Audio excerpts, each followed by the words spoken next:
What's good with the YouTube? Make sure y'all smack that like button. Make sure y'all hit that subscribe button right quick.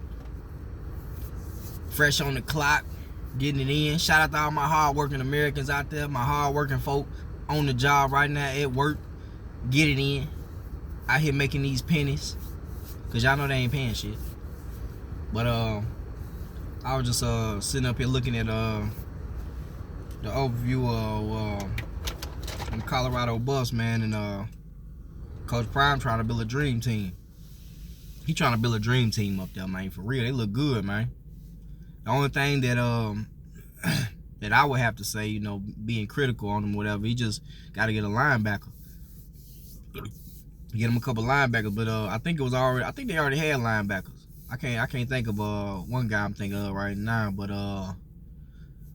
they definitely grabbing the right guys to build a solid team. So I'm looking forward to next season to see what's gonna happen with these Colorado Buffs, because they look good, definitely on paper. They steady going up in ranking. I think they ranked 20th or 21st still in recruiting overall. Their transfer portal, they still #1. They killing that, smacking that. But the thing is, what I'm sitting there thinking about is just, I really don't know how Coach Prime gonna coach these guys. I feel like this season is gonna be the season we able to really see if Coach Prime can really coach, to see if he can really take a team out here and compete at the highest level against these so-called Power 5 schools and win some games, win some big games. Because I'm just be honest, a lot of people say Coach Prime can't coach. I beg to differ. Coach Prime can coach. He's been coaching since his kids was babies, and he's been playing the game since his kids was. So Coach Prime knows the game straight up and down. So he can coach. I mean, we seen him make a lot of mistakes last year. He showed a lot of favoritism. He was doing a lot of shit that was just focused all on Shadur and what they were trying to get done. But for the most part, I think if he really buckled down and take this shit serious and stop just worrying about Shadur, Coach Prime can coach his ass off. He gonna know what to do with them guys, for real. Then he got Sapp with him. Keep bringing a nice supporting cast around him for his coaching. He can't keep losing coaches. That's a bad look, though. That's a bad look. I know a lot of coaches scrambled around, you know, around the nation, but for a program that you're trying to rebuild, being a first-year coach, you don't want your coaches to come in, spend a year with you, then leave. I mean, if that trend continues, then every year gonna be a rebuilding year, because different coaches come in, different vibe, different playbooks, different schemes. Certain coaches like different players to fit their offensive scheme or defensive scheme, whatever it is. So if you keep on flopping and flipping these coaches in and out, you're gonna have rebuilding years every year, and we just gonna be sitting here waiting to see when they're gonna have the breakout year. You know what I'm saying? So it's like we don't, as fans, that's something that we would hate to see, if these coaches and players just keep on leaving and flip-flopping. But nowadays with this transfer portal, you just never know, man. You just never know. You never know. You have a player, y'all might have a good a good relationship, have good communication on the field, and then as soon as that transfer portal open, you know, they gone. You know, NIL deal, could be trying to be closer to home, you know, anything. So the transfer portal has really made it hard to build dynasties now, I think. I asked this question on Tiger's live a little while ago. I was wondering what people think. Like, do NIL deals going to ruin college football dynasties? Now, I mean, right now we really can't see it, because, you know, Bama still doing their thing, Georgia still doing their thing, but the transfer portal is new. This is fairly new. This is the third, fourth year of the transfer portal, so it's pretty new. So we gotta really wait and see 10, 15 years down the line how this thing gonna work out. You know, 5, 6 years from now, you know, you might be able to see a little difference, but you really have to give something like this a good solid 10, 20 years to see if the dynasty is gonna die out. Because what's gonna happen is, like I said, a lot of these players is moving around, going team to team, so now you ain't got Alabama, Georgia with all the 5 stars, and all the 5 stars waiting to step up behind another 5-star. You know, Bama and Georgia have 5 stars on 5 stars, but now if you're a 5-star sitting at Alabama waiting to play, you don't have to no more. You can transfer. You can go to Memphis. You can go to Washington. You can go wherever. You can go to any school. Shoot, Florida International, whatever. And go play and actually play. And being an athlete, being a player, everybody understand that it only take one game. It don't take one game. It don't take one play. It take you a nice little highlight film and you in the NFL.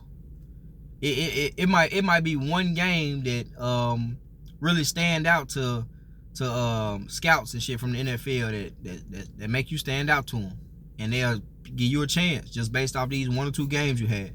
So these 5-star guys ain't gotta sit up and wait no more. You can go anywhere and play.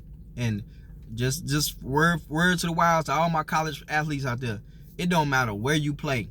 If you like that, they gonna find you. They gonna come get you. It don't matter if you at goddamn Sacramento Tech. If you can ball out, if you doing your motherfucking thing, they gonna find you. So this transfer portal has made it free for players to just leave. Just get up out of there. Because at first leaving was, your scholarship money, this, that, and the third. Your parents can, how close are you to home? Like, it was a lot coming with trying to move colleges. A long time ago. A few years ago. But now, leaving college ain't nothing. Especially if you got NIL deals. You probably be in a better situation when you transfer. So the transfer portal, I feel like it's duality and everything. It's good and bad and everything. And I feel like you have to just let it be what it is. I don't think it's bad. I don't think it's just extremely good. So it's just a transfer portal. It is what it is. Because a lot of I believe in a lot of teams are gonna want to try to build through the transfer portal more than getting kids out of high school now. So it's gonna be even harder now to come out of high school and play college football. You're gonna have to be the man in your college in your high school to come out and play college ball. Ain't like 2 stars and 3 stars. They might wipe that off the table. You might have to be a top 3-star, 4-star, 5-star just to come out of high school now. Later on in the future with the transfer portal. So with that being said, it's gonna be real hard for these high school athletes to showcase their talents to these big time schools, because most of these big time schools in the future, they're gonna be looking for transfer guys. They're gonna be looking for guys that's already developed, already playing, and they can come in and coach them up, or they can come in and help the team win a championship now, or win a bowl game now, win a conference championship now. So a lot of these teams, like Coach Prime setting the trend. Coach Prime setting that trend that you ain't gotta build 2-3 years. Coach Prime ready now. He's now. But this the thing. This thing about Coach Prime. Coach Prime is the spokesperson. His team is the transfer portal representation of what it could be and what it can be and what it won't be, what it might not be. Like Coach Prime in Colorado is everybody's example of if the transfer portal gonna work or will it hurt you? Will it help you or will it hurt you? So based on the transfer portal from Colorado season last season, it didn't look that good. It didn't look like, you got, even though I take that back though, because Prime had a good ass squad. Colorado had a good ass team last year. They just did a lot of fucked up ass coaching mistakes and bad clock management and shit. And, they let Stanford come back. They should have beat a lot of them teams they played. They had a good enough team. A lot of that stuff had to do with them not running the ball. We know it. We done been through this. But Colorado had a good team out there transfer portal. So they set a good example. So now we finna see again this up and coming season, how good is this transfer portal going to be for teams, really?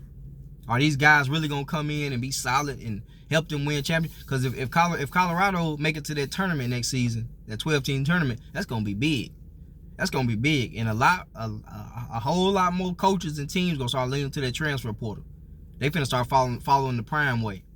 Because that transfer portal is, it's like a NFL draft now. Like free agency, pretty much. You go in there and get these guys, snatch them up. Even if a guy ain't entered the transfer portal, you might send him a tweet or something, or hit him up and make him flip. So it's up right now in college football. College football is just a scramble right now. It's up for real. So we gotta wait and really see what happens with this portal, and if it's gonna work or is it gonna hurt people. But I feel like right now Coach Prime got the game in the chokehold right now. He got the game in the chokehold right now. He's making a lot of good moves. So we're gonna see how he gonna coach these guys, because that's my biggest concern.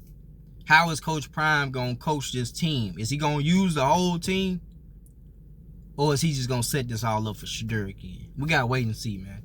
P.S.A, man. Is the transfer portal fucking up college football? You be the judge.